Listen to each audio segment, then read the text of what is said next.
ప్రభాస్ గారి రేంజ్లో ఎలివేషన్స్ ఉన్నాయా మూవీలో?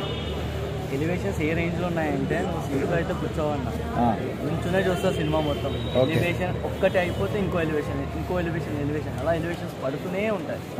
హై లెవెల్ ఎలివేషన్స్ పడతాయి. ఓకే, బ్యాక్గ్రౌండ్ మ్యూజిక్ ఎలా ఉంది? మ్యూజిక్ అయితే మాకు ఏం వినిపించలేదు. అక్కడ వినిపించిన మ్యూజిక్ అంతా ఒకటే, రెబల్ స్టార్. ఒక్క మ్యూజిక్ ముందు ఏ మ్యూజిక్ వినిపించలేదు. ఓకే, డిఫరెన్స్ ఏంటంటే మన తెలుగు డైరెక్టర్కి ఇప్పుడు ప్రశాంత్ నీల్తో ప్రభాస్ చేశారు కదా, ఇన్ని రోజులు తెలుగు వాళ్ళతో చేశాడు, ఎట్లా అనిపించింది? అంటే చేంజ్ అవ్వని అనిపించింది టేకింగ్ కానీ? ఏం లేదన్న, ఆయన వాళ్ళందరూ ప్రభాస్ని ఎలా చూపించాలనుకున్నా అలాగే చూపించారు. సలార్లో కూడా ఎలా చూపించాలన్నా అలాగే చూపించారు. ఎక్కడా తగ్గలేదు ప్రశాంత్. ఎలివేషన్స్ మాత్రం మస్తు పడ్డాయి.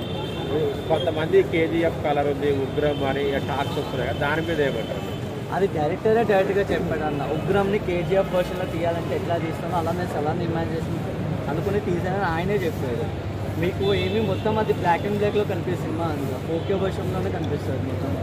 ఎక్కడ బ్లాక్ అండ్ బ్లాక్లో నీకు కేజీఎఫ్ ఇంకా మీకు డార్క్ ఉంటుంది. మీకు సలార్లో ఆ ప్రాబ్లం అయితే అస్సలు ఉంది. హీరోయిన్కి పెద్ద ఇంపార్టెన్స్ లేదు అనే టాక్ వస్తుంది. ఏ క్యారెక్టర్కి ఎంత ఇంపార్టెన్స్ ఇవ్వాలో అంత ఇంపార్టెన్స్ ఇచ్చాడు హీరోయిన్. ఆయన రైటింగ్స్లో హీరోయిన్కి ఏ పార్ట్ అయితే ఇచ్చాడో అది ఇచ్చాడు. అంటే ఎక్కువ ఉందా తక్కువ ఉందా?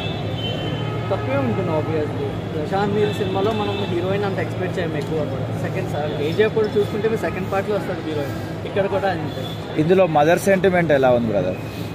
మోస్ట్లీ మదర్ కన్నా ఫ్రెండ్షిప్ సెంటిమెంట్ చాలా బాగుంది. ఓకే, మదర్ సెంటిమెంట్ కూడా ఉంది, దాంతోపాటు ఫ్రెండ్షిప్ని అయితే నెక్స్ట్ లెవెల్ తీసుకెళ్ళారు. ఆ సెంటిమెంట్ అయితే బాగుంటుంది, ఫ్రెండ్షిప్ సెంటిమెంట్ చాలా బాగుంటుంది. Okay, thank you.